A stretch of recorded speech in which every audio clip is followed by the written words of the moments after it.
Hello, and welcome back to Catching Up to Fi. This is an episode we call On the Road with Catching Up to Fi. We have some episodes coming to you from the road, actually not from the road, from a cruise ship in these series of episodes. And I have with me today Becky and Mark. Mark is our co-host at times, and he's the co-host of these episodes. I want to say hello to them.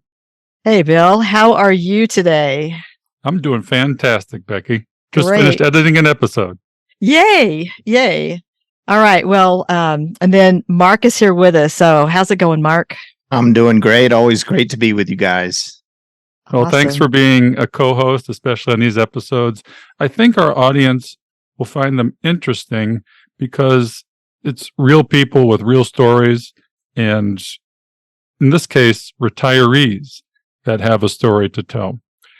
This is all part of the Rock Retirement Club, of which both of you are members. Can you tell us a little bit about what the Rock Retirement Club is? And you first, Mark? Yeah, so the Rock Retirement Club is an offshoot, I guess you would say, a membership platform for Roger Whitney's Retirement Answer Man podcast. There's a number of us in the club. I think there's about 1,000 people at this point. And basically, it's people that are just prior to retirement to, say, 5 years. So kind of that 10-year window before and after retirement, people trying to figure out, how they're going to transition from working life to a retired life. And so it's a group of people that get together and have money conversations, but then we do cool things like go on cruises together. So yeah, that's how we got together on that one. It was so much fun. And while we were on the cruise to Alaska on the ship, we were blessed to have several people that were willing to come and share their stories with us. And the stories were so varied and different, and we loved hearing all of them. And so we hope that you guys are going to enjoy these stories also, because these are just real people. They do happen to be mostly retired or near retirement, which means they may be a little further down the road than most of our audience, but this is what our audience is looking forward to. So we wanted you to hear from some real folks. And these were off the cuff. These were non-scripted. So these were just, having a conversation and having the recording going. Yeah, Absolutely. I think Becky had actually had a couple of glasses of wine for a couple of them, so you might. One of it was very off the cuff. You might notice a little tipsiness to the episodes. We're going to use these episodes or bring these episodes out on Thursdays for the next 4 weeks. So, looking forward to hearing your feedback and what you think about this style of episode. And we look forward to doing this in the future, also with members of our community from different phases of Catching Up to Fi. That's right. So sit back, grab your favorite beverage, and enjoy the show. Hi, and welcome to Catching Up to Fi, a podcast on mindset, money, life on the journey to financial independence. I'm Bill, and I'm a late starter. I'm Becky, and I'm also a late starter, and we're your hosts.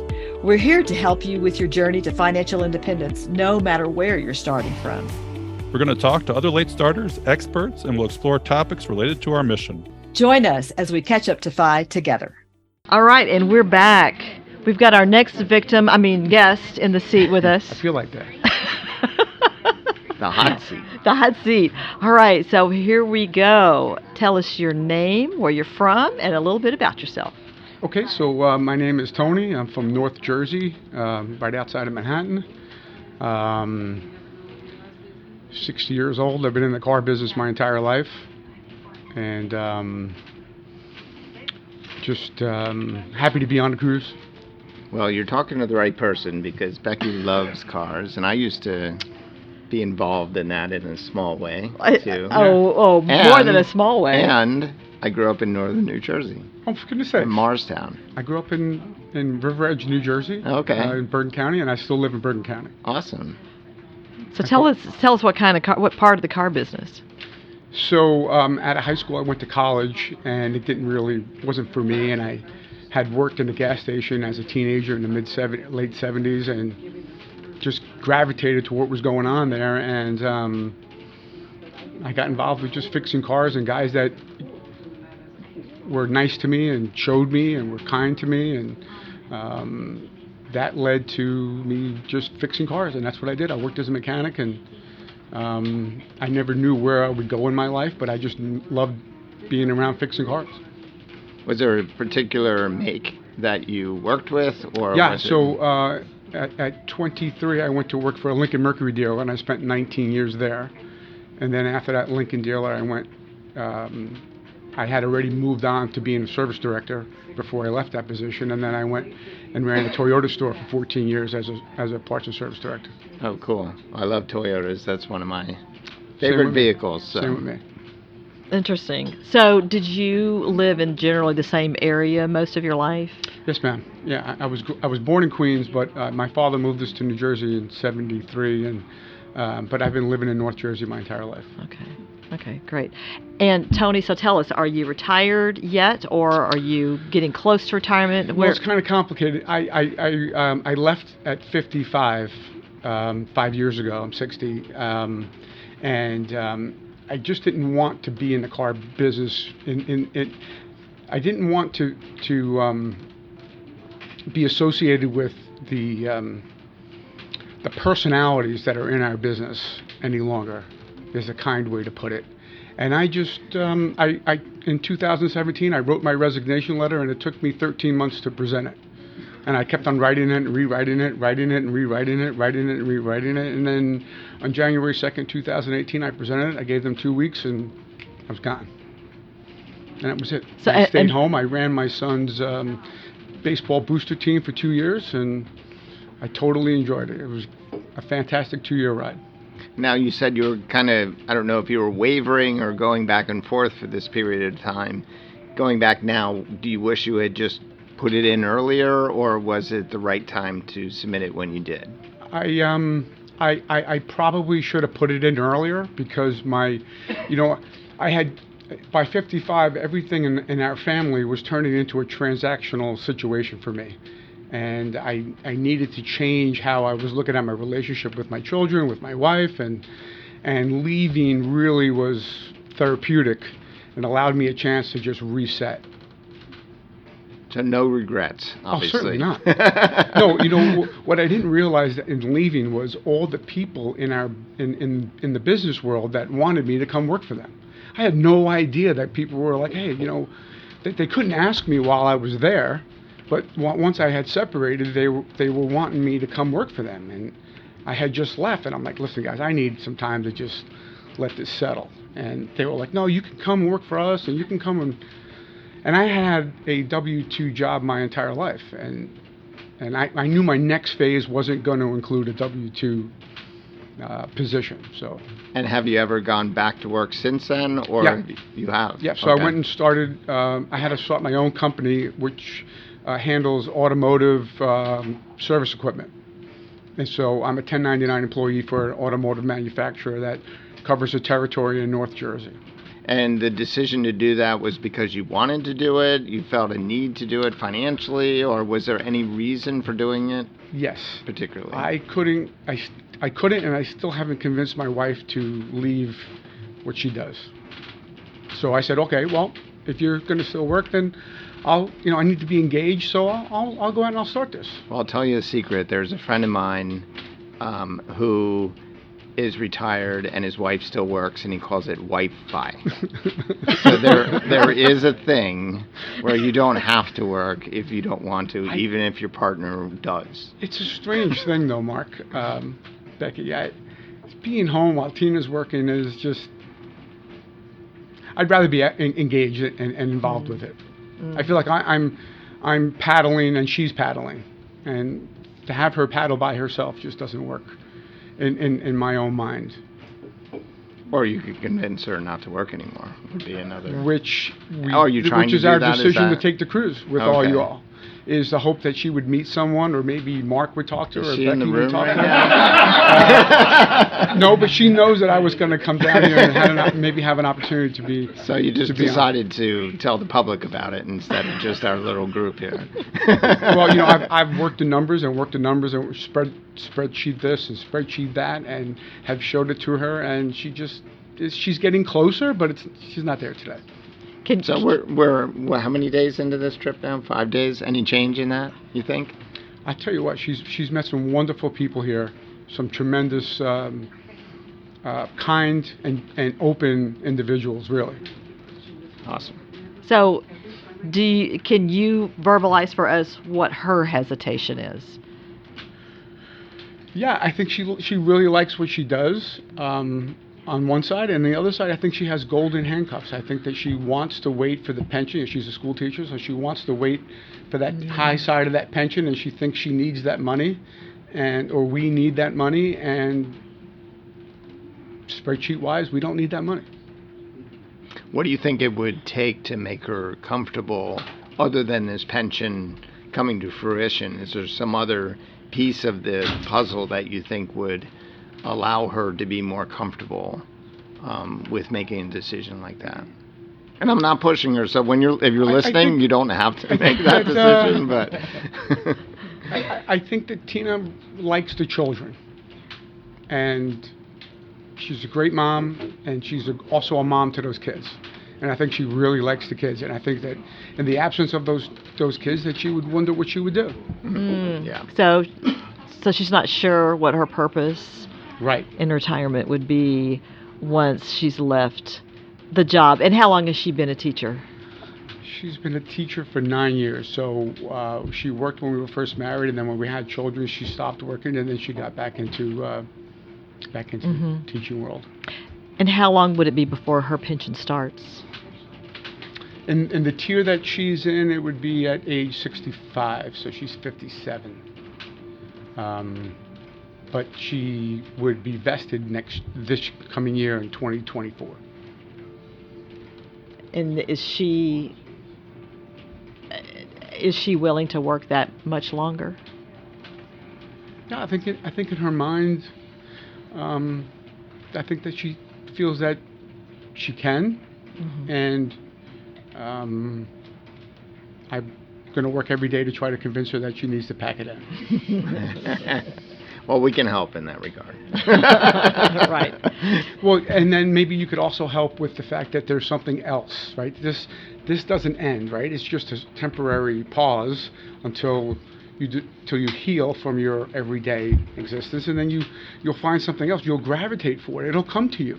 Right, and what I found was I was retiring from something, so I was running away from something. Sounds similar to you. You were kind of, tired of the whatever was the personal dynamic of where you were.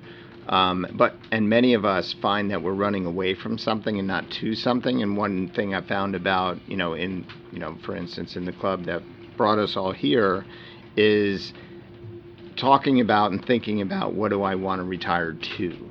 So, and it's great that she's a teacher, and I actually volunteer teach. That was one of the things I kind of retired to, So there are ways to even continue doing what she is doing and loves, but yet potentially maybe in a slightly reduced role, to be able to do things and travel more. I don't know if that's on your list, or what the things on your list that you want to do together. Because, as a full-time teacher, I know there's only a certain amount of time that you have as far as freedom goes. But I would encourage you both to potentially talk about what that future, looks like as far as what you could retire to. And that's something I did not do. So I wish I had done more of that. Have you had any conversations like that with your wife? Yeah, I told her that teaching is not just in the classroom. You can teach and do many things in your life. So it's just, how do you want to make that work? And I think the magnet of the draw of teaching English to young children, to 12-year-olds, although it seems crazy to me, it certainly works for her. Mark, this reminds me of Jordan Grumet's book, Taking Stock. He talks about identity, purpose, and connection. And Roger talks about that too on the Rock Retirement, in the Rock Retirement Club, and on the Retirement Answer Man podcast. That those are things that we need to think about in retirement. I mean, we need to think about them in every aspect of our life, but for sure when you retire, because so many things change, you lose, in a lot of cases, you lose your circle of friends, you lose your schedule, you lose your purpose. And those are a lot of things that you sort of have to rebuild. Did you find that? Absolutely. And I think, this community is an example of rebuilding that social network. I didn't have a huge social network at work, and I worked at home for many of my last years, so I didn't have that per se. But finding new social connections are so important in retirement, and this group is certainly an example of that. We have 46 people on this ship, right? And over 1,000 in the club, so that's great. And we do the camp fires together and things like that. So, Tony, I wanted to make a comment. You made the comment about that your wife could teach in a lot of different areas. It doesn't have to be in the classroom. And it reminded me of my mom. She was a school teacher for like 35 years in elementary, and she also loved to do handwork, and she knew how to do knitting and crocheting and all the different kinds of things you can do. But her passion in the last 15 years of her life ended up being quilting, and she taught quilting classes at the fabric stores. I mean, she was, and we would go on retreats similar to this, with everyone in attendance being a quilter, and we would all be working on our projects, and everybody knew they could come to her and that she would show them how to do what it was they were struggling with. So the teacher in you never goes away, but you can express that love of teaching someone, because I know what a thrill I get when I'm trying to explain something to someone and you see that in their eyes, like, oh, I get it now. So yeah, that love is never going to go away, but there are definitely other places where it can be exercised. Sure. So I like that. So Tony, tell us what something about the money side of your journey. Is there anything in particular that you'd like to share with our audience about that? I just wanted to. I've been very fortunate. My mom's younger brother was a banker with NatWest Bank in the 70s, and he asked his nephews if they wanted to be part of a partnership. And we started this K1 partnership to buy and sell homes, and some of us invested a couple of grand, some of us invested 10 grand, and this was in the early to mid 80s, and we all became partners in this group that bought and sell homes. And some of my mom's brothers are builders, and this one uncle is a banker, and it's through him that I learned how to dollar cost average and be a part of this partnership. And even though I was making just a little money fixing cars, I always every month wrote a check and dollar costed, paid myself first. And I paid myself first because both of my parents are immigrants here in the United States, and they taught me that the first person you pay and out of that paycheck is yourself. Doesn't matter what it is, but the first person you pay is you.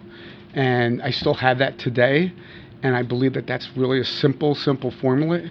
And then as it gets compounded and you get involved with maybe a couple of key stocks, doesn't have to be a lot, or a few mutual funds, but the consistent small amounts over a large period of time, and it compounds, and it's gotten me to where Tina and I to where we are today. I love that concept of pay yourself first. Did you do it as a percentage, or did you do it as a dollar amount? How did you decide what to pay, how much to pay yourself first? So I always felt that 25% was the number of take home. So to me, I was living at home, my parents were doing everything for me, and I was making this money, and I figured the least I could do was put 25% away of take home. I wasn't making a lot of money, but I had gotten introduced to mutual funds. I really didn't know what they were, and I was just writing them a check once a month, and just doing it over and consistently, and just making believe it was a bill. Oh, where were these people when I was 20? Oh my goodness. Yeah, not a concept I'd ever heard of. And those little amounts, and they weren't in an IRA or a Roth, certainly. They were just in a regular bank account. So today we have far more in our non-retirement funds than we have in our retirement funds as a result of doing that starting in 1982. And that gives you a lot more flexibility now. For sure. Yeah. So it's a nice place to have those assets, for sure. And I didn't understand that I was making those investments for a 70-year-old Tony. had no idea. I just know that this banker said this is the way to do it, and we were a part of this partnership, and I was learning things about money that I had never known before. Going over a P&A statement as a part of this partnership and how to build things, and it really drew my interest in it, and I began to find out more and more about it. And then the downturn happened in 86 when the tax law changed, and then the partnership dissolved, but I had continued to invest and continue to this day. Now, it sounds like that's during the accumulation phase. Do you have you been drawing on that at any point at this time, and if not, what is your plan for doing that? Mark, I don't know if I have a plan to, other than I know that I need to go work on that muscle, and I need to go, because I'm more of a saver, so I need to go on a cruise. Yeah, I was going to say, well, folks. We're helping you out with that. and we're all flexing our spending muscle on this cruise. But I have to tell you, it's something that you really need to learn. It's something that you have to intentionally work on, as you described, that bucket that you have where you put the dough away. I think that if you're not intentional about it, it's not going to happen. So between your wife's income and the fact that you've gone back to work, are you working full-time or part-time? Yeah. I do what I want when I want, so I would say it's probably 25 hours a week. Okay.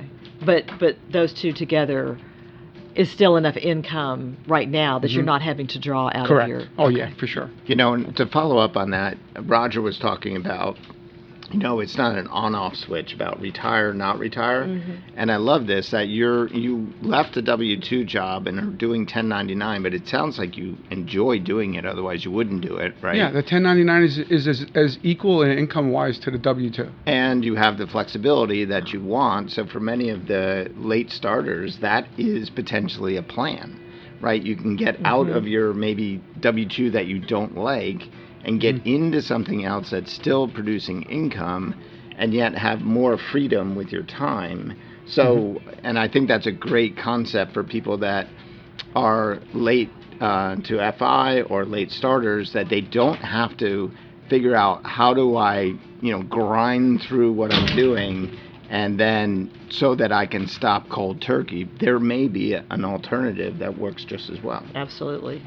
And once you've left, especially if you're in a job that is not what you would prefer, not what you would choose anymore, then, and you leave it, then you've got the bandwidth, the mental bandwidth and the emotional, energy to do something that is more in line with what your own passions are. And so many times that still makes you money. You can not, like you say, you don't have to grind it out. Yeah, I think that once you've, like at 45, we had our home paid for, and then the college buckets were filled, and then those were paid for. That your mind begins to think differently. Like, wait a second, this is possible. I can go do something else. You don't have to stay in that W-2 job or that golden handcuff position, and just leaving. It will find you, I believe. If you want to go do something else, it will find you. Yeah, that's what I found for sure. And I'm going to ask a personal question here. Sure. You don't have to answer it if you don't want to. But have you, throughout your working career, would you say that you were a median income household? Oh, sure. Medium. I don't think we made more than, combined average, maybe $1.50. And you live in a very high cost of living area, as I know, because I used to live there. Yeah. So we live in a very high cost area, but you just don't know what those little pieces of dollar cost averaging monies do to you after, in 20 years. You just don't know. And very at impactful. a 25% savings rate, you weren't living at that income level either, or was that the amount after savings? That and then was it went up, savings, Mark. right? Yeah, and then it went up. So then after we were married, then it went up because then we lived on Tina's and saved mine. Yeah, good plan. Yeah. I wish I hadn't heard that one too. when I was younger. And we traveled a lot. Tina and I traveled. We were married 6.5 years before children came along, and we took 2 trips a year. Interesting. And so where was that dollar cost averaging going? Where were those dollars being saved? They were initially being saved in it's defunct now, but it was the Gabelli Stock Index Fund. I don't know if anybody remembers what it was, but Mario Gabelli was a Westchester guy that had a mutual fund. I've met Mario Gabelli, as a matter of fact, at a Berkshire Hathaway meeting. Oh, interesting. Yeah, we were sitting next to each other in different tables for dinner. It was a coincidence, but. So what kind of bucket was that in? Was that in a I didn't know enough to know what a bucket was. It was going into his, I don't even know what it was invested in at the time, quite frankly. It was probably a taxable mutual fund account. Yeah. Just regular taxable account. Yeah. All right. Did you have a 401k No. at your work? No, I only had an IRA, small IRA, and I never really even knew about investing for retirement until later on. And it sounds like your wife is in the pension plan, but does she participate in anything else? Like, some teachers will have access to a 403B and maybe even a 457 on top, or she maxes out the 403B plan. Oh, okay. Great. So that's in addition to the pension, right? Or is that the pension? Yeah. In New Jersey, it's in addition to the pension. Okay. Mm-hmm. And did you have a pension? No. Okay. Never. All right. So you didn't have, does the 403B, there's not a match? No, with usually that, like a if you have a 401k, pension, right? if you have a pension, usually there's no match. Okay. So you do have one earner with a pension, but you didn't have those magic free dollars with a 401k like most people do. Yeah. No, you just got to get started. I know that you're catching up to FI, but if they get their kids on it and they get their kids going early, then that'll really be impactful. Right. So this has been very interesting, Tony. I really appreciate you sharing this with us. Is there anything else about your money journey or just your life journey that you want to share with us? Yes, I think that it's becoming more of a fad today that blue collar workers are really important in the world, and I think that if we certainly do respect them more today than we did yesterday. But those folks can, if they just worked on saving and paying themselves first, they'll be so far ahead of the game. Even though they're not making a lot of money, they can, before their skills begin to deteriorate, they'll have enough in the bank where they can just pack it in at 55 and live a very comfortable life.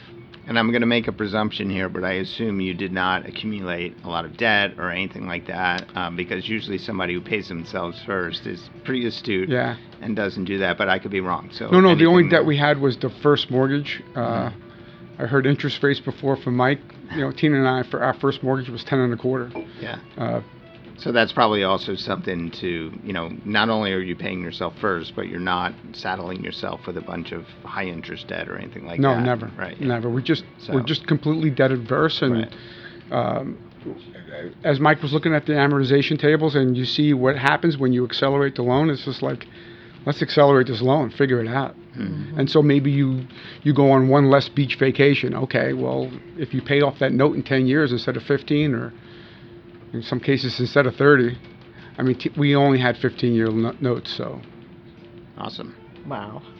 So you think that actually made a lot of difference? A 15-year note's maybe another $200 a month, but it changes your life. Mm-hmm. Why would you ever get a 30-year note? Because you want an extra $200 a month in your pocket? This goes along with the conversation that Bill and I had with Sarah Catherine Gutierrez and the book that she wrote, which was First Save 10. And I mean, it was so, I'm not sure how to describe it. It's just so fundamental about saving money. That's where you need to start. There's a lot of other things that we can think about and levers that we can pull, but that's where it all starts.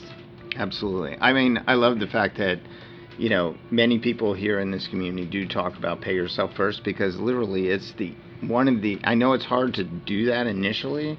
And when I teach the high school students, about that. It's very easy for them to do it because they're starting off, from zero and getting their first job. And I'm like, if all you do is pay yourself first, and the reason I asked, what percentage, because I usually start them off with 20%. If you can just start with 20%, maybe raise it, great. But you're going to get so far ahead in life if you just pay yourself first, 20%, and also avoid, any high interest debt like credit cards and things like that. Yes, most people have to get a mortgage. Some people or many people may need to get a car loan, but hopefully drive their cars very long and into the ground. And what was it? A beater with a heater would be awesome. But just that fundamental concept of pay yourself first and stay away from high interest debt, it's like that's 90% of the battle right there. It is. Invest that money. You're going to make mistakes, right? But if you can invest that money and just forget that it ever existed. Yeah. Just completely forget it, right? And that's what's so nice about the folks that do have access to a 401k. It comes out and they never see it. So when you first get, when you get the job, start that then, because you don't know the difference. You don't know it was ever there. Enroll on day one. And put it aside before you have any take home. Yep. Well, thank you so much, Tony. This has been welcome. Wonderful. We've really enjoyed talking with you today. Thanks for coming on. You're welcome. Yeah, thank you. You're welcome. We hope you've enjoyed this episode of Catching Up to 5. We would appreciate it if you could leave a 5-star review so that our message can reach others. We are not lawyers, financial advisors, accountants, or tax experts. Please consult your own professional advisors before making any important decisions. Our content is for entertainment and education purposes only. We'll see you next time on Catching Up to 5.